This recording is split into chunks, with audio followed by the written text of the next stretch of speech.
Eh nakausap na raw ni Tanya si Mami, ano saling gano'n, ayaw na rin niya rito. Ganon. So, sabi ko naman, siya naman magde-decide kung anong gusto niya. And yun ba, nagsusumbong daw. Nung kakong Valentine's Day daw, nagbigay daw ako ng mga veggies daw, ang bouquet. Ano, nagsusumbong, ba't daw binigyan ko ng patayon? Nagsusumbong, ba't daw binigyan ko ng patayon? Kumbaga nagsusumbong siya. Bakit daw? Si Aya kasi nandito na sa Pilipinas, kausap ko siya. So, syempre, isasabay ko siya kay Aya.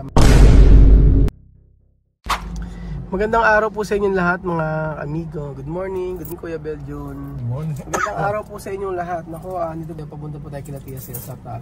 Ngayon po ay ganito kasi mga amigo.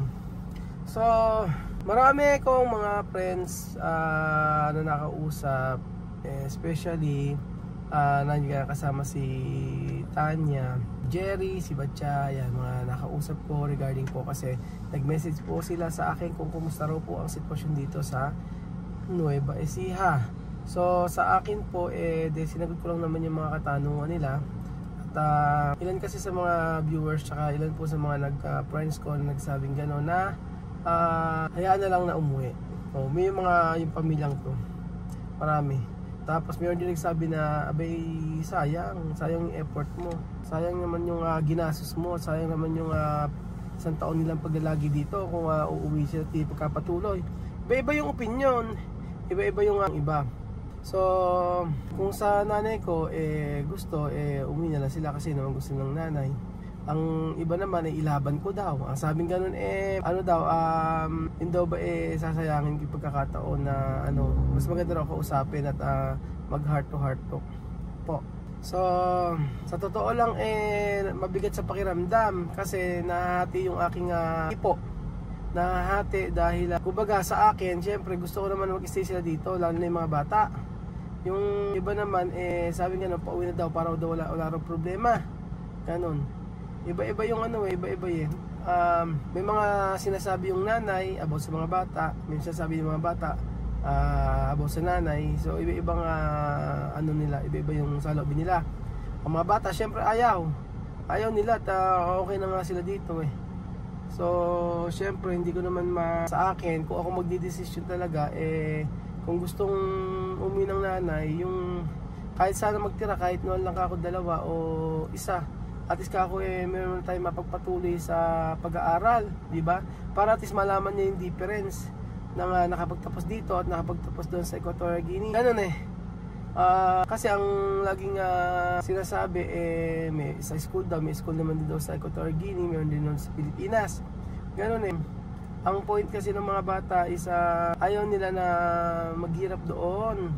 Gusto nila ng maayos na buhay kagaya ng nandito, na nabibili yung gusto, nakapag-aaral na maayos, may sasakyan, ganyan, kumpleto. Kumbaga, ibinigay na nga natin, di ba? So, ang nanay naman, handa naman ang umuwi at okay naman na. Kumbaga, hindi na rin kasi healthy at healthy yung relasyon. Dahil may mga nasasabing hindi maganda, may sabing akong hindi okay, kumbaga, hindi kami nagkakasundo. So, ayun, mahirap desisyonan kasi ito kung sa akin lang kasi mas yung mag-meet sa gitna yung desisyon. So syempre paulit-ulit na lang na ganyan. Ilang araw po ako hindi nagpupunta sa kanila, as in hindi po ako nakikipagkita, parang makapagpahinga. Ngayon handa naman ako na magpunta sa kanila at makausap kung yung ano ba talaga ang gagawin. Ang alam ko kasi pagka si mga desisyon, so ang final na desisyon ni Tia Mami ay uuwi na silang lahat, ganun po. So sa pag-uwi nila, makukontak pa naman nila ako. Sabi nila ng iba daw huwag na makapag-communicate kanyan. Hindi po ganun kadali yun kasi magkaibigan po kami ni Tia Mami. At yan po pwede na ganun na kapag iwasan mo lang yung tao, ganyan. Ayun, so lahat ng mga nagme-message sa akin, sabing gano'n ni Batcha, ayan, sabing nga ni Batcha, kung ano daw desisyon ng nanay niya, yun na yun. Yung si Jerry, kung ano desisyon ni Jerry, yun na yun. Si Tanya, gano'n din. Sabi nga ni Tanya sa akin, ito, may message si Tanya, yun. Oo, sabi ko, kamusta raw yung sitwasyon, sabi niya sa akin. Sabi ko, okay naman dato. Okay naman, kaso uwi na sila Chamame. Sabi niya, kailan? Sabi ko, July pa naman. Sabi ko gano'n. Sabi ko, ang dapat maunawaan ka ako ni Chamame is yung gaano kahalagang pag-aaral. Na alam mo naman na mas maganda ang school sa Pilipinas kaysa doon sa Africa. Sabi naman ni, baka siya ay pagod na. Oo, sabi gano'n. Sabi nga niya, para maging okay para sa inyong dalawa, mas okay na hayaan na lang sila. Oo. Nakausap na raw ni Tanya si Chamame, and then sabi gano'n, ayaw na raw niya rito. Gano'n. Sabi ko naman, siya naman magde-decide kung anong gusto niya. Sabi gano'n. Tapos, ayun. Sabi nga, si Vivian daw hindi raw pwede mag-stay din sa kanya, dito kasi hindi raw i-allow ng nanay niya. Ayun. Kung kapag daw si Chamame, if Chamame go back, let her go with all her children if she wants to bring all of them. Yun. Sabi niya gano'n. Sabi ko, mahal ka ako yung ticket. Sabi ko sa kanya, yes, the ticket going to EG is very expensive. Sabi niya gano'n. Hindi raw niya alam paano daw matatapos yung about sa sitwasyon na to. Sabi ko, ang mga bata kasi ayaw bumalik. Sabi ko gano'n. And then sabi mo nga, ayaan ko na lang sila. Gano'n. Tama, and ano pa ba sabi? Gano'n. And yun ba, nagsusumbong daw. Nung kakong Valentine's Day daw, nagbigay daw ako ng mga veggies daw, ang bouquet. Gano'n, nagsusumbong. Ba't daw binigyan ko ng pati yun? Kumbaga nagsusumbong siya. Bakit daw binigyan ko ng mga dahon ng gulay? Sabi ko, it's a prank yun. Meron ka akong mga flower doon sa binili ko. Tsaka may bigas, may mga groceries, may mga cake. Gano'n, sabi ko sa kanya gano'n. So, talagang iba talaga sa kultura nila tsaka kultura natin kumbaga para sa kanila siguro malaking ano yun, and she's always asking for respect, ganun. Di ba ang respect naman, dapat irespeto mo rin mo yung kapwa mo bago ka irespeto, ganun naman yun. Marami na kasing marami nang nagsanga-sanga kung ano-ano na ganun. Much better nga na ibili ng pagka umi sila, di yun. Pero ang sabi naman ng anak niya na si Jerry sa Equatorial Guinea, kakausapin nga daw ako kasi nag-uusap niya si Vivian, sabi kakausapin daw ako. Sabi ko, I'm not feeling well. Sabi ko, hindi ako masama pakiramdam ko, sa ibang araw na lang. Sabi ko sa kanyang ganon. Tapos yung isa pang anak niya ron, kakausap ko din, ganyan, nag-message sa akin. Nagulat nga ako nag-message nag-message sa akin yung mga anak niya. At si Batcha may message sa akin. Tapos sabi gano'n ni si Sara, nag-message sa akin. Siguro alam na rin nila kung ano yung mga pangyayari. So lahat ay concern siyempre sa mga nagsasabi. Sabi ko na lang, okay naman, gano'n. Kung ano na lang ang desisyon ni Chamame nang sundin.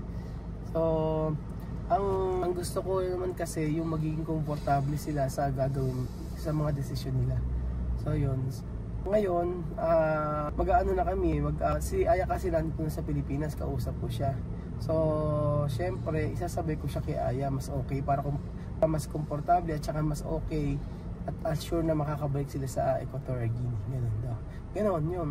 So, sabi nga nita niya, maybe she's tired now. Ganun.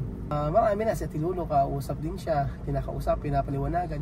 Maraming mga kaibigan tayo na nagkukumbinsi sa kanya, kinukonvince. So, wala pa ba gagawin natin kung ganyan naman na, di ba? Marami ng si Atilulo, ang tagal niya kausap sabi nga, nag-usap daw sila Atilulo, nag-usap daw sila, pinag-usapan nila kung ano yung mga dapat pag-usapan, kung ano yung dapat gawin, ganoon. Nagbibigay lang naman siya ng advice. Yun, ito yung pinakamahirap, ito yung pinakamahirap na problema natin na ito yung pinakamahirap na problema na na-experience namin dito. Ito yung pinakamahirap na problema na hindi namin alam kung paano gagawin sa ngayon. So, pero yung pinaka maraming nagpayo sa akin, sabing gano'n, kung ano ang gawin desisyon, yun lang, hayaan ang desisyon. Kaso itong mga bata nagagalit kapag ka gano'n, nag-uusapan, sinasabing gano'n, bakit kami uuwi, di ba? Bakit kami uuwi, okay naman kami dito, sabing gano'n. Kaya ang hirap din, dapat kahapon nakabili na kami ng ticket, pinaspone ko muna yung pagbili ng ticket. Sasabihin ko, mas maganda makapag-usap na ng talagang final, kasi kung kaya dito kami kita Mami. Ayan, ito kami sa daan mga amigo. Ito kami sa daan kasi kakausapin ko si Mami at saka yung mga bata sabay-sabay para tapos na talaga. Ayun, kasi kumbaga malapit na mag-enrollan, malapit na magpasukan. Pagka po nagpasukan na, siyempre kailangan, hindi naman sila pwede mag-stay na matagal dito nang hindi naman nag-aaral, hindi pwede yun. Siguro mga 4 months pwede sila mag-stay dito, pero mas okay na nakasabi niya sa aya para ako hindi ako mapag-iisip ng So ayun, ang nilalaban ng mga bata dito is yung buhay nila doon at buhay nila dito kino-compare nila. Yun yung nilalaban ng mga bata. Ang sa nanay naman is yung maraming ng dahilan kung bakit kailangan hindi na sila mag-stay dito. So iba yung kanyang saloobin, iba rin saloobin ng mga bata.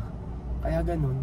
So maraming salamat naman sa mga anak na concern kay Jerry at kay Patcha, kay Sandra. Concern sa nangyayari dito kay Lati Lulu, Timean, kay Den. Tapos kaya yung mga kaibigan natin na nagme-message sa atin. Sino pa ba yung mga nag-message sa atin? Marami, si Loxina, si Inday Rod, si Mami Bear. Kompleto, maraming mag-message sila. Lulu, ang tagal niya kausap si Mami, tagal ng kinasabihan Oo, ganun. So marami naman tayong kaibigan talaga na totoo na concern sa atin. Pero hati-hati ang kanilang pananaw. Hati-hati ang kanilang pananaw. Hati-hati, hindi yung isa sumasang-ayon, hindi sumasang-ayon. Pero sa akin nga, hindi ako sang-ayon. Pero ang desisyon ay nasa nanay. Kung yun ang desisyon ng nanay, ganun naman talaga yan. So ayun pa mga amigo, papunta po kayo sa Mami at mag-uusap po kami. Pag-uusapan kung ito ba final na yung desisyon ni Mami sa kanilang pag-uwi. At kung final na talaga, kasi inayaan ko muna Noong mga nakaraan, sabi niya, final na, ito uwi na kami, ganyan. Tapos, ilang araw kong hindi pinupuntahan, siya pupunta sa bahay. Ilang beses pupunta si Mami sa bahay, 2 beses na, Dalawang beses siya pumunta sa bahay, magkukwento lang siya, ganyan. Kumbaga, nakikinig lang ako, ganyan. So, yun, dapat kausapin talaga ng masinsina na kung talagang hindi talaga sila makapag-stay ng matagal dito o hindi siya mag-stay. So kailangan maging malaya ang bawat isa at magkaroon ng peace of mind. Magkaroon ng peace of mind. Mahal natin yung mga bata, mahal natin ang pamilya Matingga, pero kung yun ay ikagiginhawa ng bawat isa, hayaan natin. So ayun pa mga amigo, salamat po sa panood ng video na to at sabi ko po muna si Mami sa final decision niya. Thank you so much po at God bless.